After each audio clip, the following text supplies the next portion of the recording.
मैं हूं हेमंत और एक बार फिर से आप सभी का स्वागत है स्टडी वाले यूट्यूब परिवार में। आज हम लोग पढ़ने वाले हैं द इजिप्टियन सिविलाइजेशन यानी कि मिस्र की सभ्यता को। ये आप लोगों के कमेंट के आधार पे ये वीडियो बनाया जा रहा है। देरी न करते हुए चलिए शुरू करते हैं, लेकिन एक रिक्वेस्ट है कि वीडियो आप लोग पूरा देखिए। और आप लोग वीडियो को देखते हैं लेकिन चैनल को सब्सक्राइब नहीं करते हैं तो प्लीज़ आप लोग चैनल को भी सब्सक्राइब कीजिए, जिससे कि मुझे भी मोटिवेशन मिले और अधिक यूट्यूब को लेकर के और स्टडीज़ को लेकर के मेहनत करने का। स्टार्ट करते हैं। Egypt the gift of the Nile. Heading पहली यही है कि इजिप्ट यानी कि मिस्र द गिफ्ट ऑफ नील, नील नदी का उपहार। The Egyptian civilisation emerged in the valley of river Nile and flourished for more than 2000 year. Egyptian civilisation यानी कि मिस्र की सभ्यता जो थी वो नील नदी घाटी में उभरी और लगभग 2000 साल तक यह वहाँ पे पली बढ़ी। The river Nile has proved to be such a great boon of the Egypt that the Greek historian Herodotus called Egypt the gift of Nile। नील नदी के जरिए इस सभ्यता ने इतना विकास किया, इतना पली बढ़ी कि ग्रीक के महान इतिहासकार हेरोडोटस ने इजिप्ट को नील का गिफ्ट का यानी कि नील नदी का एक उपहार इजिप्ट यानी मिस्र की सभ्यता को कहा। If the river Nile would not have been there, Egypt would have been a part of vast Sahara desert. यदि वहाँ पे नील नदी नहीं होती, यानी कि जहाँ पे मिस्र की सभ्यता थी वहाँ पे नील नदी न रही होती, तो शायद ही कि वहाँ पे सहारा का एक बड़ा रेगिस्तान होता, उसके सिवा कुछ नहीं होता। Historian have divided the history of the Egypt into 3 parts. जो इतिहासकार हैं उन्होंने मिस्र के इतिहास को 3 हिस्सों में बांट करके रखा है। द ओल्ड किंगडम यानी कि सबसे पुराना साम्राज्य, लेटेस्ट फ्रॉम 3000 टू 2000 BC, 3000 से 2000 BC के बीच का जो समय काल था उसे सबसे ओल्ड किंगडम के नाम से जाना जाता था। Memphis situated near modern Cairo was the capital of the empire. Memphis उस समय इस साम्राज्य की यानी कि इजिप्ट साम्राज्य की राजधानी थी, जो कि आधुनिक कायरो में स्थित है। During this period many pyramids were constructed. इस समय में यानी कि इस समय काल में ढेर सारे पिरामिड बनाए गए थे। दूसरा जो समय काल था वो था middle kingdom, 2000 BC to 1700 BC, 2000 से लेकर के 1700 BC के बीच में मिडिल काल को माना जाता है, जिसे मिडिल किंगडम के नाम से जाना जाता है। During this period the Egyptian civilization made a great advance in art, religion and science. ये वो समय काल था कि जब मिस्र की सभ्यता ने एक बड़े स्तर पे आर्ट और रिलीजन यानी कि धर्म और विज्ञान के क्षेत्र में उन्नति की। Around 1700 BC it was invented by Hyksos, a nomadic tribe from the Western Asia which ruled over Egypt for a century। 1700 BC के बीच में एक हाइक्सू नाम का जो बाहरी वेस्टर्न एशिया का एक जनजाति थी वो हमला करती है और वह लगभग सेंचुरीज तक यानी कि शताब्दियों तक मिस्र पे शासन करती है। देन न्यू किंगडम का समय काल आता है, जिसे न्यू किंगडम या नए साम्राज्य के रूप में जाना जाता है, जो कि 1600 टू 1100 BC तक होता है, यानी कि 1600 से 1100 BC के बीच में माना जाता है। This period saw the Egyptian power at its peak when they conquered Palestine and Syria. ये वो समय था जबकि मिस्र की सभ्यता अपने पूरे चरम सीमा पर विकसित हुई थी और यह पैलेस्टीन से लेकर के सीरिया तक के क्षेत्र में आती थी। Ramesses second was the last powerful ruler of the Egypt after whose reign the Egyptian power began to decline. Ramesses second जो था वो इस सभ्यता का यानी कि इजिप्ट सभ्यता का सबसे शक्तिशाली शासक था और इसके बाद में ही जो मिस्र की सभ्यता थी वो धीरे धीरे पतन की ओर जाने लगी। All the collapse of the new kingdom Egypt was invented by uh Babylonians, Assyrians, Persian and finally in 332 BC by Alexander the Great of the Macedonia. इस सभ्यता के पतन में यानी कि जो न्यू किंगडम था इसके पतन में बेबीलोनिया, असीरिया और पर्सियन आक्रमण का कारण माना जाता है और अंततः ये फाइनली रूप से माना जाता है कि 332 में अलेक्जेंडर महान जो कि मैकडोनिया का शासक था वो यहाँ पे हमला करता है और मिस्र की सभ्यता का पतन कर देता है या उसे अंत कर देता है। He founded the city of Alexandria, और वो वहाँ पे अलेक्जेंड्रिया नामक शहर की स्थापना करता है। After the death of the Alexander, one of his general टॉमले and his descended rule over Egypt. Alexander की मृत्यु के बाद में उसका एक सेनापति जो कि टालमी के नाम से जाना जाता है, वह टालमी और उसके बाद में उसके उत्तराधिकारी इजिप्ट पे शासन करते हैं। The last of the Ptolemy descendant was Egyptian queen Cleopatra.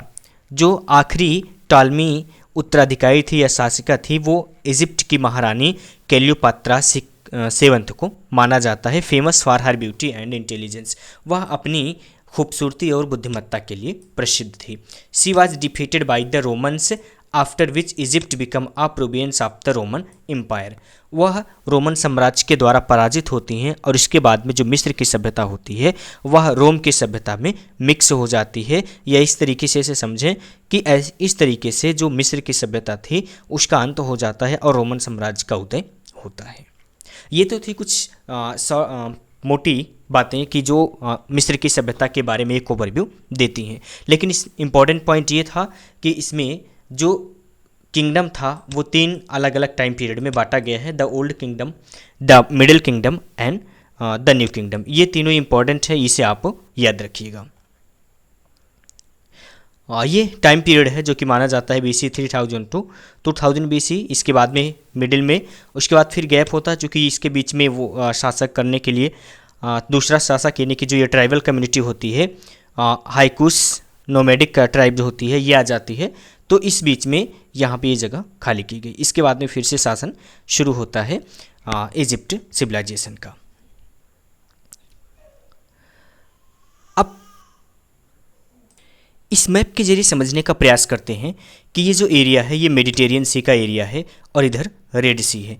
यहाँ इसके बीच से होकर के गुजरती है ये नील नदी, और नील नदी के बीच का ये जो एरिया थोड़ा सा येलो कलर का दिख रहा है, ये एरिया कहलाता है इजिप्ट यानी कि मिस्र की सभ्यता का। तो कुछ इस तरीके से ये इजिप्ट एम्पायर था जो कि इतने पूरे एरिया में फैला हुआ था। आइए अब डिस्कस कर लेते हैं पॉलिटिकल लाइफ की कि जो इजिप्ट सिविलाइजेशन थी यानी कि मिस्र की सभ्यता थी इसकी पॉलिटिकल लाइफ कैसी थी। The king was called the pharaoh and he was the head of the government and administration. जो राजा था, राजा को पैरो नाम से जाना जाता था और वह सरकार का और शासन का यानी प्रशासन का मुखिया था। The pharaoh had absolute power with his word being the law. अब पैरो के पास यानी कि राजा के पास में इतनी शक्तियाँ होती थी कि उसके द्वारा कहा गया जो शब्द होता था वही कानून होता था। अब यहाँ पे इम्पोर्टेंट ये वर्ड है कि पैरो किसे कहा जाता था, तो पैरो इजिप्टियन सिविलाइजेशन के किंग को कहा जाता था। ये आप इस पॉइंट को नोट कीजिएगा। अब किसके द्वारा कहा गया जो शब्द होता था वो कानून होता था, तो वो पैरो के द्वारा होता था और पैरो इजिप्ट का राजा होता था। अब नेक्स्ट लाइन को देखते हैं। The people of the Egypt looked upon the king as a god because he was believed to be representative of god on earth and his statue adorned the temples. जो Egypt के लोग थे यानी कि मिस्र के लोग थे वह राजा को भगवान मानते थे, भगवान के जैसा मानते थे, क्योंकि ऐसा माना जाता था कि वह भगवान के रिप्रेजेंटेटिव यानी कि दूत के रूप में धरती पे आया हुआ है और उसकी जो मूर्तियाँ होती थी उसकी मीन्स की जो राजा की मूर्तियाँ होती थी वो मंदिरों की शोभा बढ़ाती थी। यानी ऐसे समझिए कि उसकी मूर्तियाँ मंदिरों में रखी होती थी और लोग उसी की पूजा करते थे। He was assisted by A number of official who was helped in tax collection. वो उसके जो दरबारी होते थे, खास करके जो अधिकारी होते थे, अधिकारियों के जरिए उसे मदद मिलती थी, जिसमें खास करके टैक्स कलेक्शन में वो अधिकारी उसकी मदद करते थे। The king use to gift large state to private owner but at the same time use to receive a major part of their produce as tax. जो राजा होता था वह जो वहाँ के प्राइवेट ओनरशिप यानी कि जो निजी मालिक होते थे उन निजी मालिकों को जागीरें उपहार में स्वरूप देता था, लेकिन साथ ही साथ में जब वो जागीरें उन्हें उपहार स्वरूप देता था तो उसी समय उनसे बड़े मात्रा में उत्पादन के एक हिस्से के रूप में टैक्स को रिसीव कर लेता यानी कि कर को प्राप्त कर लेता था। For the purpose of efficient administration the whole country was divided into province called the nomes, each of which were govern by an official called the nomarch. अब जो प्रशासन था, प्रशासन एक अच्छे तरीके से चल सके इसीलिए अलग अलग उसे प्रांत में बांट दिया गया था और हर एक प्रांत को नोम्स के नाम से जाना जाता था और नोम्स का जो मुखिया होता था, जो मुख्य अधिकारी होता था, उसे नोमार्क के नाम से जाना जाता था। अब फ्रेंड्स यहाँ पे ये इंपॉर्टेंट पॉइंट है कि नोमार्क कौन था और वो किस लिए जाना जाता था और नोम्स किसे कहते हैं, ये दोनों चीज़ें इंपॉर्टेंट है। यह 1 नंबर के MCQs में पूछी जा सकती हैं, तो इसे आप पॉइंट आउट कर लीजिएगा। नेक्स्ट देख लेते हैं कि इजिप्ट सोसाइटी कैसी थी, यानी कि वहाँ का समाज कैसा था। The Egyptian society like other ancient societies had a hierarchical social order with distinct classes. जो इजिप्ट सोसाइटी थी यानी कि मिस्र की जो समाज था वो भी अन्य प्राचीन सोसाइटीज़ यानी कि समाज के जैसा ही एक हायरार्किकल यानी कि एक सिस्टमेटिक सामाजिक डिस्ट्रिक्ट में था, यानी कि क्लास में बटा हुआ था। The upper class consisted of a royal family, जो सबसे उच्च वर्ग होता था उसमें रॉयल फैमिली रहती थी, रिच लैंड ऑनर्स रहते थे, बड़े बड़े भूभाग के मालिक होते थे, हाई रैंकिंग प्राइस्ड होते थे, जो उच्च पुरोहित and government official and doctors, ये सभी होते थे हाई क्लास में, यानी कि समाज जो बटा हुआ था अपर क्लास में, और अपर क्लास में royal family, rich landlords, high ranking priests, government official and doctors होते थे। The middle class consist of a merchant, manufacturers, craft people and the lower clergy, जो निम्न लोग होते, मध्यम वर्ग के लोग होते थे, जिसमें प्रमुख रूप से मर्चेंट, मैन्युफैक्चरर, क्राफ्ट पीपल और लोअर क्लेजरी जो लोग होते थे वो मिडिल क्लास में रखे गए थे। Lower class consisted of a peasant at, जो सबसे निचली श्रेणी थी उसमें खास करके किसान लोगों को रखा गया था। At the bottom of the society hierarchy were the slave who was were mainly prisoners of war, और जो सबसे निचली समाज की हायरार्की मानी जाती थी यानी कि सबसे जो निचला वर्ण माना जाता था, भाग माना जाता था, वो गुलामों का था, और ये गुलाम मुख्य रूप से लड़ाई में बंदी बनाए गए कैदी होते थे। तो ये थी इनकी सोसाइटी कि समाज किस तरीके से बटा हुआ था। तो मेनली ये देखा जाए तो जो हायरार्की थी, जो सिस्टम था, वो 3 अलग अलग हिस्सों में समाज बटा हुआ था, लेकिन प्रमुख रूप से ये देखा जाए तो यदि विस्तार रूप से देखा जाए तो ये 4 अलग अलग हिस्सों में समाज को बांट करके चलाते थे, यानी कि समाज में 4 अलग अलग प्रकार के लोगों के रहने का स्थान होता था। नेक्स्ट है फैमिली लाइफ की, इनकी फैमिली लाइफ कैसी थी। ये फैमिली लाइफ और इसके बाद की इजिप्ट सभ्यता की art and craft, architectures, occupation क्या था और साथ ही साथ में ट्रेड एंड कॉमर्स क्या था, इन सभी के ऊपर हम नेक्स्ट वीडियो में डिस्कस करेंगे और इसको एक्सप्लेन करेंगे। आई होप कि ये वीडियो इन्फॉर्मेटिव लगा होगा। यदि इन्फॉर्मेटिव लगा तो इसे लाइक कीजिएगा, और यदि अभी तक अपने चैनल को सब्सक्राइब नहीं किया हुआ है तो प्लीज़ यार चैनल को सब्सक्राइब कर लीजिए, और अगली वीडियो की नोटिफिकेशन पाने के लिए बेल आइकन को ऑल पे प्रेस कर लीजिए, जिससे कि आने वाली वीडियो की नोटिफिकेशन आपको मिल सके। मिलते हैं अगली क्लास में। बहुत बहुत धन्यवाद।